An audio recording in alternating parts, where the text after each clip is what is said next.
As a man thinks in his heart, so is he. This simple, profound, and provocative sentence is the foundation of all James Allen's philosophy. Written at the beginning of the 20th century, it has not lost its strength over time. On the contrary, it has become increasingly urgent. In a world where uncontrolled thoughts shape fragmented lives, James Allen was not an author of pretty phrases. He was a deep thinker, a silent observer of the human soul, who believed in a fundamental truth. You are what you think, not what you wish, not what you say, not what you pretend, but what you consistently nourish inside your mind in silence when no one is watching. The book, As a Man Thinketh, is small, direct, and at the same time immense in depth. Within its pages, Allen presents an uncomfortable truth. Nothing in your life is accidental. Everything is a reflection. Your environment, your relationships, your health, your prosperity or lack of it. Everything begins as a seed planted in the mind, an idea, a recurring thought, an inner state that, if maintained long enough, turns into concrete reality. And this changes everything, because if you accept that your reality is a reflection of your mind, then you also accept that you can transform this reality by transforming your thoughts. This is the key, the turning point. Allen's philosophy is not magic, it is responsibility. And perhaps that is why so many reject or ignore his message, because it offers no scapegoats and no shortcuts. It offers a mirror. Allen believed that the human mind is like a garden. You can cultivate it with care, plant good seeds, pull out the weeds of doubt and negativity, or you can leave it to chance and harvest the thorns of unconscious thinking. And this is not metaphor, it is process. What you think consistently becomes the soil of your behavior, your identity, your life. But unlike many philosophies of success, James Allen goes beyond the material. He does not speak merely of achieving goals or making money. He speaks of character. For him, success without integrity is illusion. Prosperity without inner balance is disguised ruin. Allen believed that true fulfillment comes from the inside out, never the other way around. That is why he insists that thought and character are one. Your thinking does not only shape your external reality, it shapes who you become. When you think with clarity, purpose, and kindness, you become someone capable of producing results that are sustainable, healthy, and in harmony with others. When you think with envy, fear, or resentment, you first destroy yourself and then what surrounds you. This vision may seem radical, but it is deeply liberating because it means you do not need to wait for the world to change. You do not need to control the behavior of others. You only need to take control of the one thing truly under your dominion, your inner state. James Allen said that man is the creator of his own destiny. Through the power of the thoughts, he cultivates and allows that suffering is not a random punishment, but a consequence, a warning that something is misaligned within the mind. For him, pain is the reflection of ignorance, and peace is the result of applied wisdom. This idea is as powerful as it is uncomfortable, because the modern mind seeks blame, seeks distraction, seeks relief. But Allen's philosophy is a call to spiritual maturity, an invitation to look inward with honesty and say, if this is in my life, I allowed it. And if I allowed it, I can change it. And where does this transformation begin? In thought, not in temporary motivation, not in complicated rituals, but in the daily practice of observing what you are thinking and redirecting your focus toward what builds, what elevates, what brings order. He states that man does not attract what he desires, but what he is. And here lies one of the most powerful truths of his teaching. You do not attract what you want. You attract what you have become. And to become someone worthy of what you desire, you must shape your mind. As a sculptor shapes marble, this mental sculpture happens every day, in the words you repeat to yourself, in the ideas you feed, in the beliefs you accept. Thoughts are like tools, and you are building or destroying your life with them. Every minute. James Allen did not write to entertain you. He wrote to awaken you, to remind you that every thought counts, every mental image holds power, and that if you want to change your life, Do not begin with the outside world. Begin with the world within. Today we live in a time where the mind is constantly bombarded. Endless stimuli, comparisons without end, notifications, opinions, fear disguised as information. In this context, James Allen's teaching becomes even more urgent. Man is where his mind is. Pause and think about this for a moment. If your mind is always fearing the future, you will live in anxiety. If it is trapped in the past, you will live in regret. If it is focused on lack, you will find scarcity everywhere. But if your mind is rooted in gratitude, in construction, in the direction of a clear purpose, you begin to live in a completely different way.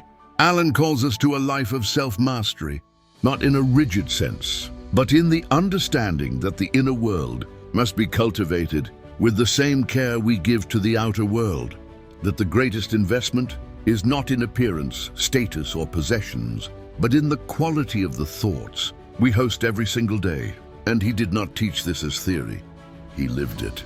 His work was born from direct observation of his own life and the lives of others. He noticed that those who live with peace and fulfillment have a trained mind, while those who live in emotional disorder, constant frustration, or victimhood are almost always prisoners of chaotic, unguarded thoughts. For Allen, the mind is a workshop where destiny is forged piece by piece, not in haste, but through consistency.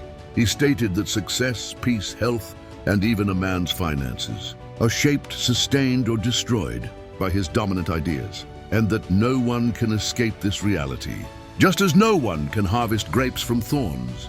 In other words, you cannot plant negative thoughts and harvest positive results. You cannot cultivate judgment, envy, fear, and frustration, and expect to reap love, clarity, abundance, and success. The harvest is faithful to the seed.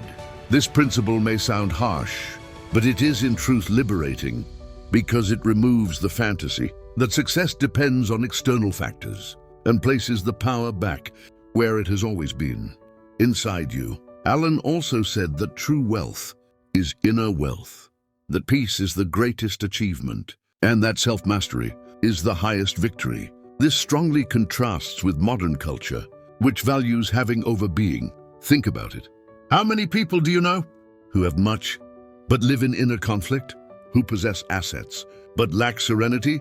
James Allen would say that these people won externally but lost internally, and that true victory is the one that begins in the mind, reflects in behavior, and overflows into the world. He also speaks of the importance of silent joy, voluntary simplicity, and pure thought as the foundation of pure action.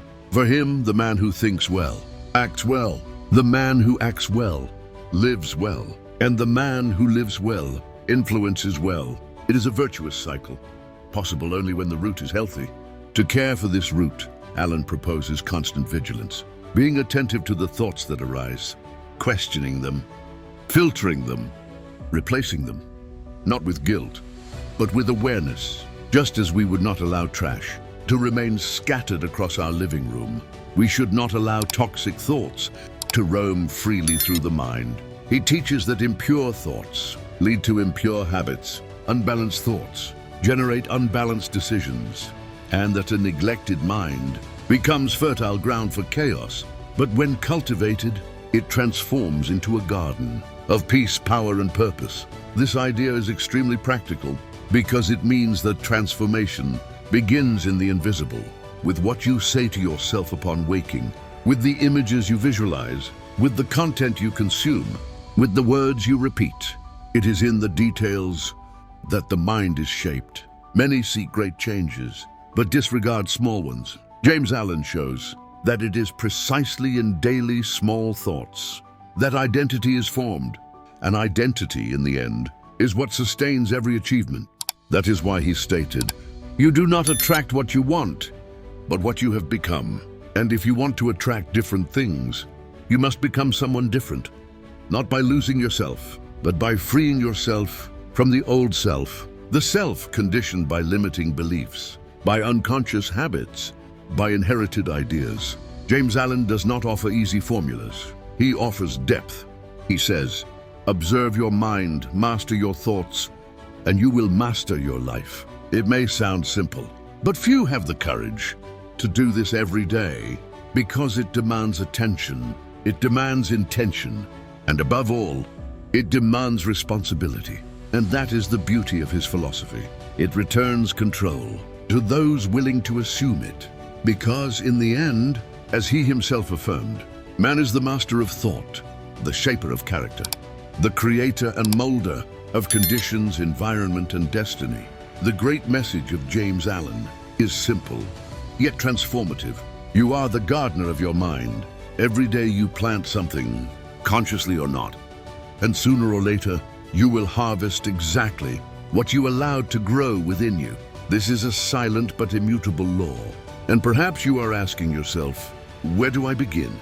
Begin with vigilance. Begin by observing what you think when you are alone, what you tell yourself in the face of a mistake, a victory, a challenge, because it is there, in those silent moments, that the real you is being shaped. Replace criticism with learning. Replace fear with vision. Replace doubt with decision. James Allen said that the elevated man is the one who thinks with purity, acts with purpose, and lives with serenity. This is not achieved in a single day, but it begins with a choice. You do not need to remain a prisoner of negative thoughts. You do not need to keep repeating patterns that sabotage you. You can choose, starting today, to be the observer of your mind. And more than that, the sculptor of your identity. Because, as Allen said, peace is the fruit of conscious effort, not a gift of chance. Everything changes when you assume this responsibility, when you stop outsourcing your life to fate, luck, or systems, and decide to live from the inside out. This requires courage, but it is the only true freedom. If this message touched something within you, if it reminded you of who you are or who you can become, do not keep it to yourself. Like this video, share it with someone living on autopilot.